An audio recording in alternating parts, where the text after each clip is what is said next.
Hello student, welcome back to this channel. You are watching Gyan Sagar Study Point. Today we'll discuss about English question paper of plus 1 class held in February 2024. I will discuss about section C of grammar. Let's start this video. Fill in the blanks with the correct form of verb given in the brackets. First जो grammar section में से first question है वो है I dash receive your message yesterday.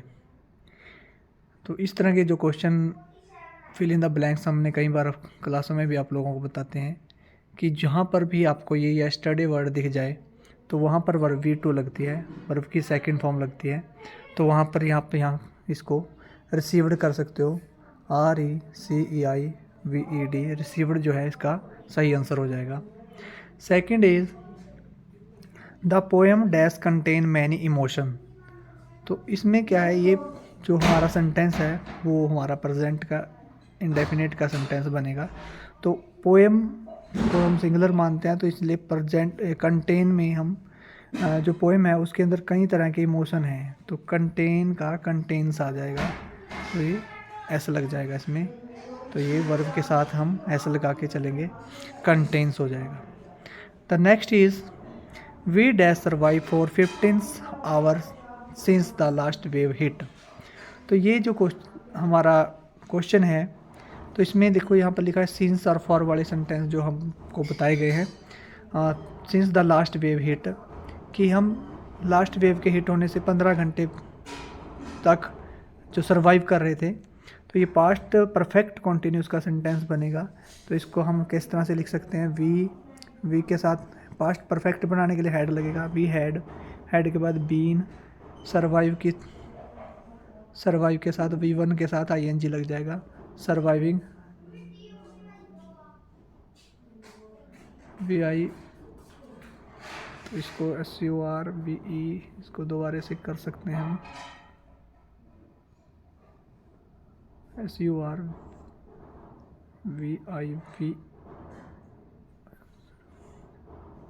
Surviving. तो we had been surviving,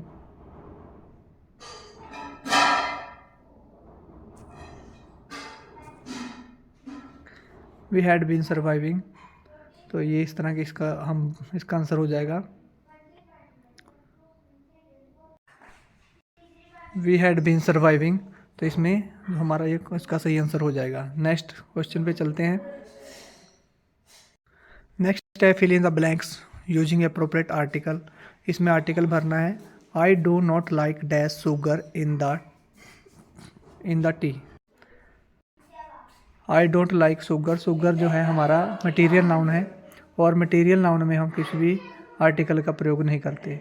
तो इसके अंदर जो है हमारा वो यहाँ पर कोई भी आर्टिकल नहीं आएगा, नो आर्टिकल, फर्स्ट में कोई आर्टिकल नहीं आएगा।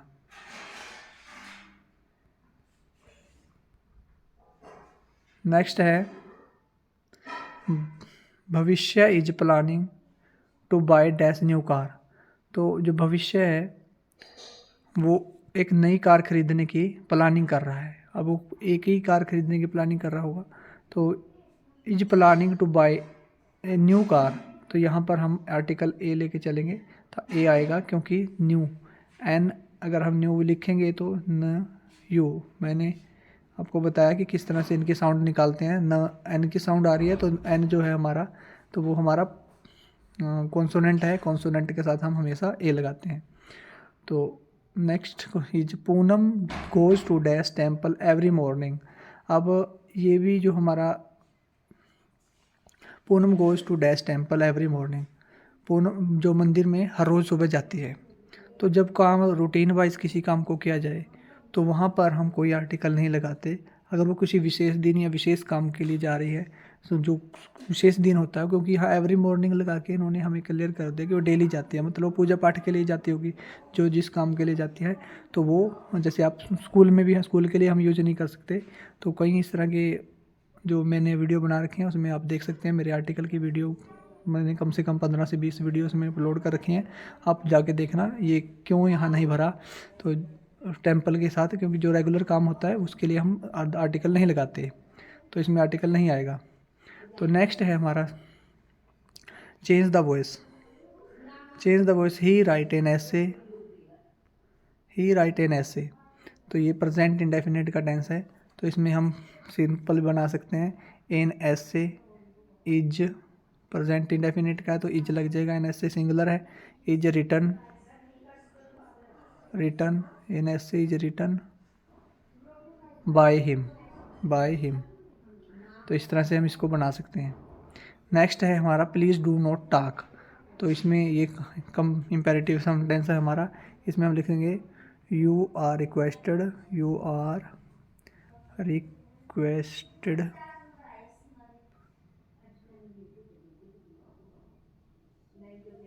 यू आर रिक्वेस्टेड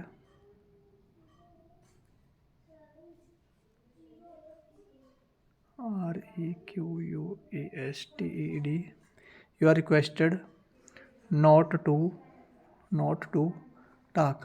तो एक इम्पेरेटिव वाक्य में क्या होता है, टू के साथ वर्ब की फर्स्ट फॉर्म लगा दी जाती है और आगे हम you are requested, you are advise, you are ordered, तो इस तरह से करके हम सेंटेंस को बना देते हैं। तो यहाँ तक आपको मुझे लगता है क्लियर हो गया होगा। नेक्स्ट सेंटेंस जो हमारा है मॉडल है, तो मॉडल देखते हैं। इसमें यू डैश और ओब्लिगेशन दे रखी है अटेंड दिस सेमिनार। तो ओब्लिगेशन में होता है कि बाध्यता कर दिया जाता है कि आपको ये सेमिनार अटेंड करना चाहिए। तो जहाँ ज़रूरत हो कि आपको ज़रूरी है तो यहाँ मस्ट का प्रयोग करेंगे हम, यू मस्ट। ऑब्लिगेशन होते हैं बाध्यता, ऑब्लिगेशन का मतलब बाध्यता कि आपको ये you must attend this seminar, कि आपको ज़रूरी है ये सेमिनार अटेंड करना। I dash wake up early when I was in 10th class. देखो यहाँ पर लिख रखा व्हेन, सेकंड है when I was in 10th class. जब मैं 10वीं क्लास में था तब मैं जल्दी उठता था। तो मतलब ये पास्ट की बात कर रहा है, तो डायरेक्ट यूज्ड टू आएगा इसमें, तो इसमें कोई मे विल के चक्कर में उलझने की ज़रूरत नहीं है। तो ये सारे हमारे इसमें यूज्ड टू जो हमारे पास्ट हैबिट के बारे में बताते हैं तो वहाँ यूज्ड टू आता है। According to the weather forecast, जो वेदर फोरकास्ट वाले होते हैं, जो मौसम विभाग वाले होते हैं, उन्होंने क्या है I it dash snow heavily tomorrow, कि कल स्नो बर्फ़ गिरने की संभावना है। तो उन्होंने एक जो अनुमान लगाया है वो कहते हैं कि कल को बरसात होने की संभावना है।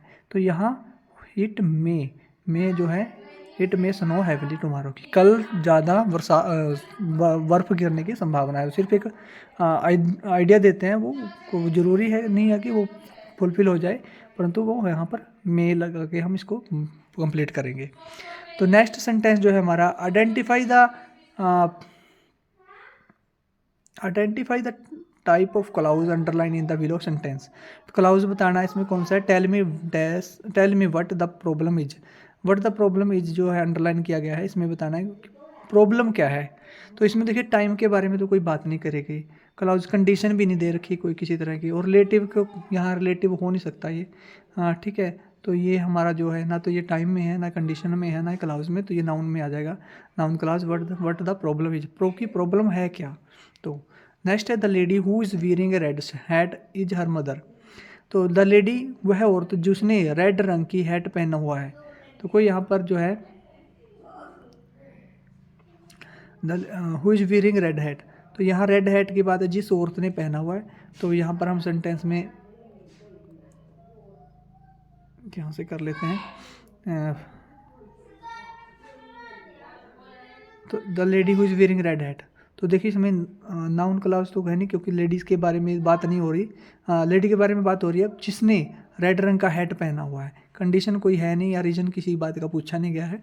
तो एडजेक्टिव क्लाउज का मतलब है कि एडजेक्टिव होता है विशेषण, तो जहाँ विशेषता बताई गई है कि उस औरत को जिसने रेड हैट, और रेड हैट उसकी विशेषता बता रहा है, तो ये इसलिए यहाँ ना एडजेक्टिव क्लाउज हो जाएगा। तो ये थे हमारे कुछ ग्रामर के जो 10 क्वेश्चन में से जितने भी थे वो आप देख लेना। तो ये हमने इस तरह से इनको किया है, तो ये हमारे सही करेक्ट आंसर है बिल्कुल। आप इनको अपने एग्ज़ाम में आप देख के चल सकते हैं कि आपके कितने सही हैं। तो और भी अगर दूसरे कोई बोर्ड का स्टूडेंट इसको देख रहा है, ये वीडियो उसके लिए भी बेनिफिशियल है, यानी कि आपके सिर्फ ये HBSC बोर्ड की है, ये CBSE बोर्ड वाले भी इसको देख सकते हैं।